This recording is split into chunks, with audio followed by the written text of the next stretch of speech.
Have you ever lived next to someone who made your own home feel like a prison, whether the doors were locked or not? Someone who wasn't a cop but somehow knew your routine than your own mother. Someone with no real power, but total control. Marcus Chen thought he was making the right move.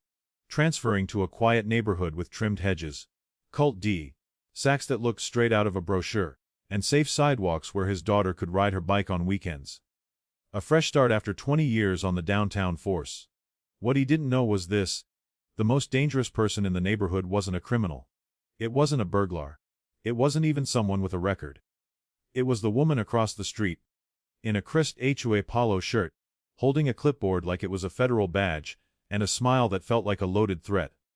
1 week after he moved in, she stole the most important package of his career. And Marcus knew.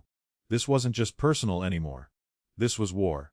Marcus stepped slowly onto his front porch, still holding the screwdriver he'd been using in the garage, his brow furrowed as he stared at the empty concrete in front of his door. No package. No delivery slip. Just a patch of cold, lifeless space, and the distant chirping of morning birds. He immediately pulled out his phone and opened the delivery app. The confirmation was crystal cleared: package delivered 9:47 a.m., left on front porch. Attached was a photo, a brown cardboard box labeled Meteoropole ICDPT, sitting neatly on his welcome mat. Marcus scanned the yard. No wind, no animals, no reason for that package to vanish except one: Karen. He looked up. Across the street, behind the ground floor curtains of her house, he caught a glimpse, a flash of movement, a pair of eyes quickly ducking out of view. Then, the curtains snapped shut like a trap closing. A chill crept down Marcus's spine. 20 years in law enforcement had taught him one thing: if your gut says something's wrong, something's definitely wrong. He turned back inside and opened the footage from his doorbell camera. The app loaded slowly, spinning for a few seconds. Then the video popped up. 9:47 a.m. The delivery driver arrived, placed the package on the mat, snapped a photo and walked away. 9:49 a.m. Karen poked her head out from her front door. 9:50 a.m. She looked left, looked right like a wannabe neighborhood spy. 9:51 a.m. She crossed the street briskly, like she was on official OA business, bent down and grabbed the package. 9:52 a.m. The package vanished with her back into her house. Door shut. Marcus rewound the footage. Zoomed in. There was no mistaking it. It wasn't a stranger. It wasn't a mix-up. It was Karen, the self-appointed queen of the Willowbrook OA, the same woman who preached about neighborhood safety and property standards like they were sacred commandments. But this wasn't just a regular Amazon box.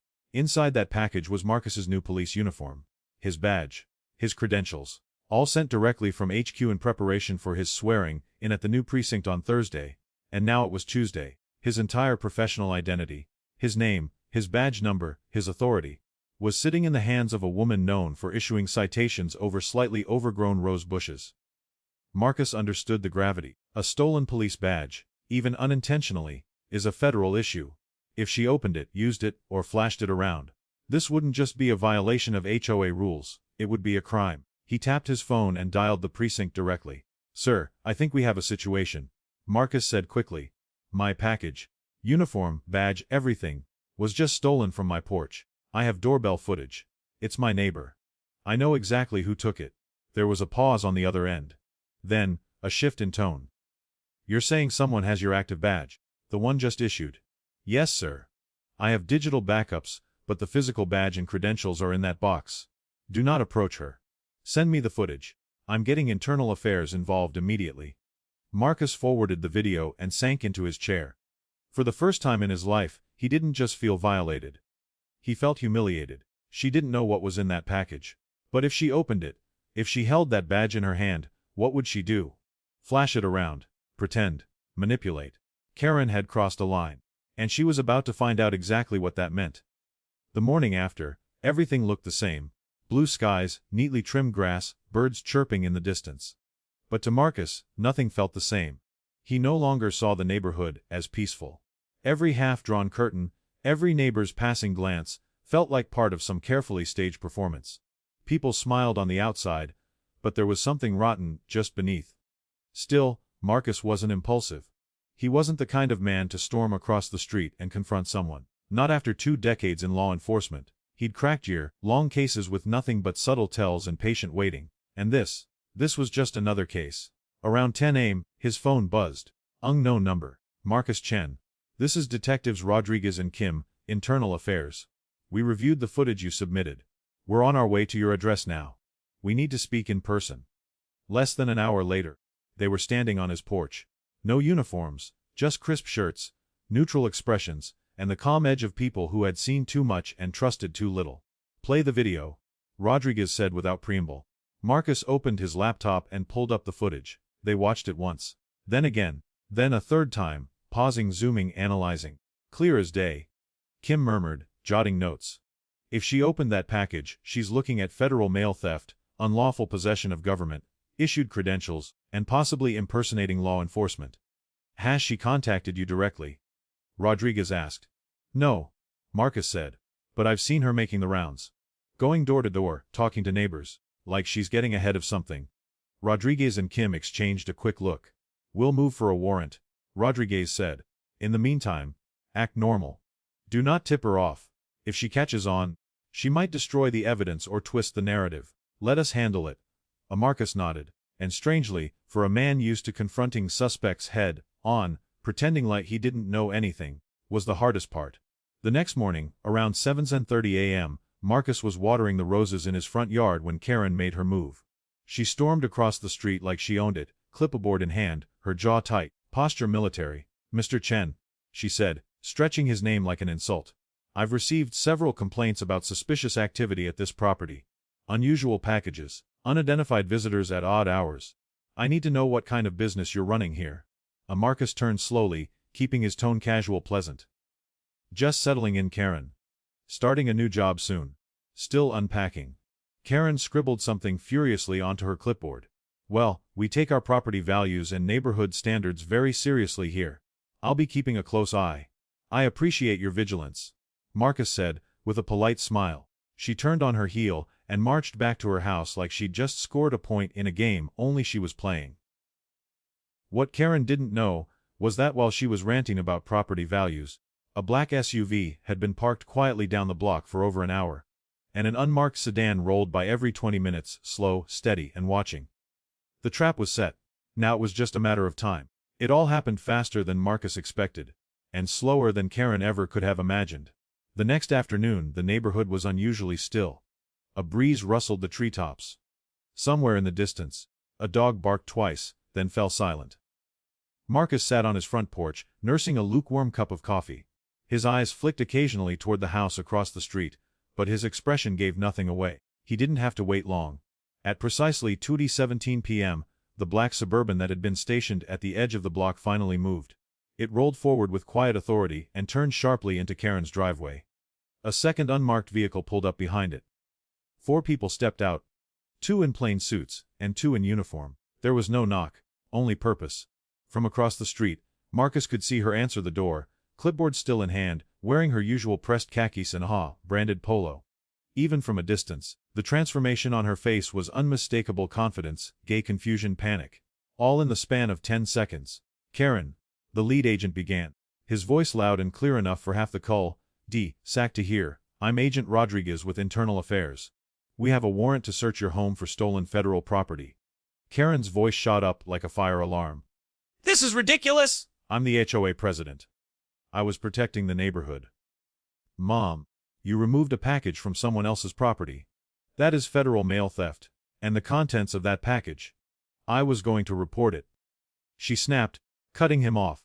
I was just about to call the police when I saw what was inside. Rodriguez didn't blink. Behind him, Kim emerged from the house holding a clear evidence bag. Inside, Marcus's navy blue uniform, his badge, and the rest of the contents from the stolen box.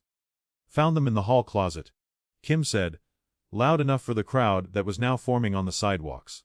Badge and credentials all here. Unopened. Rodriguez turned back to Karen, pulling out a pair of handcuffs with a click. Karen, you are under arrest for theft of government property, unlawful possession of law enforcement credentials, and federal mail theft. The color drained from Karen's face. This is entrapment, she cried as the cuffs clicked behind her back. He set me up. He's not even a real cop. Check his credentials. I was protecting all of you.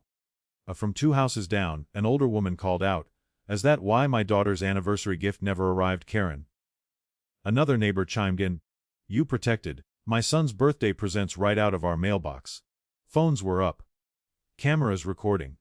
For someone who had spent years controlling the image of the neighborhood, policing lawns, trash bins, paint colors, Karen was now the center of a scandal bigger than any hedge that dared grow 2 inches too high. The officers guided her into the back of the patrol car as she shouted about being framed, wronged, misunderstood. But no one believed it. Not anymore. Back on his porch, Marcus exhaled slowly and sipped his coffee. Justice hadn't knocked. It had kicked the door in.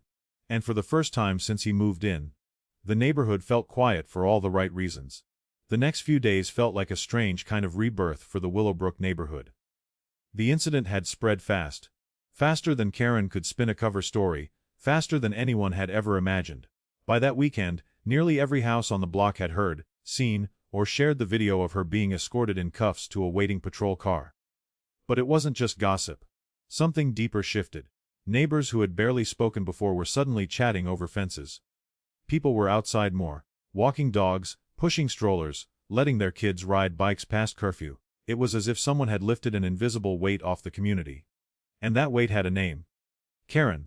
3 days after the arrest, Marcus was back in his garage, organizing tools he hadn't touched since the move, when a knock came at the door. It was Mrs. Patterson, mid-60s, floral blouse, always smelled faintly of lavender and lemon bars. She smiled warmly and handed him a plate of cookies. Chocolate chip. Fresh out of the oven, she said. A little welcome gift again. Thank you, Marcus said, surprised. I appreciate that.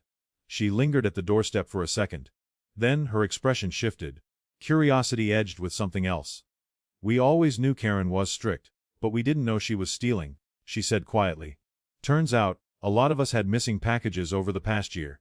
Birthday gifts, medications, my daughter's engagement photos. Marcus nodded slowly. None of it ever reported to the police. She shook her head. Karen always told us she'd look into it. Promised to speak with the delivery companies. We believed her. That's the part that stings. More stories came out over the following week. Mr. and Mrs. Johnson had lost a box of prescriptions. The Lee's son never received his birthday gift. The Garcias had ordered new tools for their fence. Gone. Every incident had been casually brushed off by Karen, and none of them had thought to question her. Until now. The HOA held an emergency meeting 3 days after the arrest. For the first time in 15 years, Karen wasn't in the chair at the front of the room. But she did show up. Clipboard in hand, dressed like she still ran the place. She tried to call the meeting to order. She actually stood up and began reading the agenda. Like nothing had happened. The room was silent. Then Mr. Tan from Elm Street stood up and said, Karen, you're not in charge anymore. As she blinked. Laughed. Of course I am. Until the board votes otherwise. We already did. Mrs. Patterson said from the front row. Unanimous vote. You've been removed. Karen swayed slightly, her face losing color. A murmur ran through the crowd as someone stood up to help her sit down. But she didn't. She collapsed right there in the aisle, fainted. An ambulance was called. The paramedics said it was just a stress-induced faint. But still, it was the last time anyone in the neighborhood saw her at a meeting again. Marcus, meanwhile, found himself being waved at by neighbors who had ignored him a week before. People asked him how his first day at the new precinct had gone. Kids shouted, "Hi, Officer Chen," from driveways. It wasn't just that Karen was gone. It was that her absence revealed what the neighborhood could be without fear. And for Marcus, a man who'd transferred here hoping for peace, that felt like a win worth more than any commendation. 6 months later, the trial finally made the evening news. The courtroom was small. Federal cases didn't draw huge crowds. But that didn't stop the local news crews from lining up outside. Karen, dressed in a beige blazer and a tightly wound bun, looked nothing like the woman who once marched around Willowbrook issuing citations about mailbox paint chips and improperly stacked recycling bins. She looked tired, smaller, defeated. Marcus sat quietly in the back row, not in uniform, just observing. He wasn't here for revenge. He wasn't here to gloat. He was here because this was the final chapter, and he needed to see it close. The prosecutor laid out the case with clarity. Theft of government property. Possession of stolen law enforcement credentials. Federal mail theft. Identity fraud. The evidence spoke for itself. The doorbell camera footage. The recovered package. The HOA emails where Karen had written about intervening with deliveries for the safety of the community. The defense tried to argue it was a misunderstanding. That Karen didn't know what was inside, that she acted in good faith. But that argument unraveled quickly. She opened it. The prosecutor said. She stored the contents. She did not report the incident. She had time to act. And she chose to hide. It didn't take long for the verdict to come down. Guilty, on all counts. The moment the judge read it aloud, the cameras captured her reaction. Wide eyes, mouth forming a perfect O of disbelief. Her hands shook as the sentence was delivered. 5 years probation. No $100,000 in federal fines. 300 hours of community service. No jail time. But enough punishment to shatter the illusion of power she had clung to for years. Marcus didn't cheer. Didn't smile. He just exhaled, stood up quietly, and walked out of the courtroom into the crisp autumn air. Justice had come, not with rage or spectacle, but with truth, with evidence. And it had left Karen exposed not as a protector of the neighborhood, but as its greatest threat. Back in Willowbrook, things continued to shift. The HOA elected a new president. Someone younger, friendlier, more transparent. Rules were still enforced, but with kindness instead of fear. Neighbors actually talked to each other now, not just through Karen's passive, aggressive flyers, but face-to-face, over fences and barbecues. Marcus began to feel like he truly belonged here. Not just as a cop, not just as the guy whose badge got stolen, but as someone who had helped this neighborhood rediscover itself. By early spring, Willowbrook had transformed into a neighborhood Marcus barely recognized. In the best way possible. Gone were the weekly HOA violation notices shoved into mailboxes like threats. Gone were the whispers and side eyes at anyone who dared paint their shutters the wrong shade of approved beige. People started planting flowers they liked, not just what Karen's seasonal bulletin had approved. Bikes were left on lawns without incident. Holiday decorations stayed up an extra week or two, and no one cared. It was normal. And more than that, it was free. One Saturday, Marcus hosted a small backyard barbecue. Nothing fancy, just burgers, lemonade, and a folding table with paper plates. Mrs. Patterson showed up with her famous lemon bars. Garcia brought ribs. Even the Lees brought their new puppy, which immediately became the center of attention for the neighborhood kids. It was the kind of gathering Marcus had hoped for when he first moved in. A community. Laughter. The smell of charcoal and fresh cut grass. As the sun dipped low, a few neighbors pulled Marcus aside. You know, said Mr. Tan, sipping a beer, if that badge hadn't gone missing, none of this would have come to light. Marcus smiled. Not the way I would have chosen to introduce myself. But yeah. There was a beat of silence. We're glad you're here, said Mrs. Patterson. For more than just what you did. It's like the neighborhood finally got to breathe again. Marcus thanked them quietly, feeling something settle in his chest. Not pride, not ego. Just peace. Later that night, as the grill cooled and the sky turned indigo, Marcus sat on the back steps watching the kids play with sparklers. One of them, a little boy in a cape, ran up to him and asked, "Are you a real detective?" Marcus nodded. "Sure am." The boy grinned, then ran off shouting, "The detective lives here? The detective lives right here!" Marcus chuckled to himself. That badge, the one Karen had tried to claim to hide, to maybe even use, had finally found its place. Not just in the uniform he wore, but in the trust he'd earned. The final trace of Karen disappeared the day the community board updated their website. Her name, once plastered across every announcement and HOA policy letterhead, was gone, replaced with new faces. Kinder voices. Real volunteers who didn't crave control. Just a cleaner park, a safer street, a warmer neighborhood. The notice read simply, "We thank Karen for her past service and wish her well." But everyone knew, her reign hadn't ended with gratitude. It ended with justice. Marcus heard through the grapevine that Karen had moved in with her sister in another part of the state. Some said she was appealing the charges. Others claimed she had taken up scrapbooking, but no one in Willowbrook really cared. The space she left behind was filled with color, life and connection. Marcus saw it every time he stepped onto his porch. Kids waving, neighbors chatting. A small chalk drawing on the sidewalk that read, "Welcome, Officer Chen." He never asked for that kind of welcome. But after everything, after being silently observed, judged, even robbed by someone who claimed to protect the neighborhood, it meant something. That weekend, his daughter came to visit. 12 years old, sharp-eyed and full of questions. They took a walk around the block, hand in hand. "Is this place safe?" she asked. Marcus smiled. "Yeah, kiddo. It's better now." They passed the Lee's yard, where a lemonade stand had popped up overnight. They passed the Pattersons, who were putting up wind chimes. The kind Karen would have fined them for last year. They even passed the house where Karen used to live, now with a fresh coat of paint and a young family moving in. No fear. No clipboard. No invisible leash holding everyone in place. Just a real community again. And as Marcus walked beside his daughter, badge in his wallet, eyes on the horizon, he knew this wasn't just about a stolen package. It was about a neighborhood getting its soul back. And that was worth every second. The story of Marcus and the Willowbrook neighborhood isn't just about a stolen package. It's about how fear, control, and silence can quietly erode a community.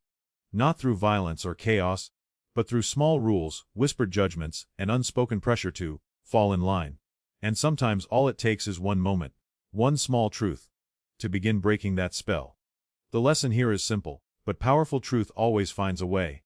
And sometimes it only takes one calm, steady voice to bring that truth to light. Marcus wasn't a superhero. He didn't kick down doors or raise his voice. He just stayed grounded in what was right. And that quiet courage inspired a shift, not just in rules or leadership but in how people saw one another. Too often, we convince ourselves that speaking up won't matter, that silence keeps the peace. But silence also protects the wrong things, and the wrong people. Real change doesn't always begin with loud protests or dramatic gestures. Sometimes, it begins on a quiet porch, with one man asking, "Where did my package go?" So the next time something feels wrong, in your neighborhood, at your job, in your life, don't turn away. You don't need to be loud to be brave. You just need to be willing to do what's right. If you've made it this far, chances are this story spoke to something deep inside you. Just like it did for me when I first came across it. And if you believe that justice doesn't always have to be loud, if you've ever felt that something wasn't right but no one said a word, then hit that like button. As a quiet nod to Marcus, and to anyone who's ever stood alone for what's right. Leave a comment and tell me. Have you ever witnessed something wrong and had to decide whether to speak up? What would you do if you were in Marcus's shoes? And if this story made you feel something, if it reminded you of the kind of courage that still exists in quiet places, then please share it with someone who needs that reminder too. You never know who might need to hear it right now. Finally, don't forget to subscribe to the channel and turn on the notification bell. That way you won't miss more stories like this. True, powerful, and quietly life-changing. Because sometimes, the next story might be the one you need to hear most.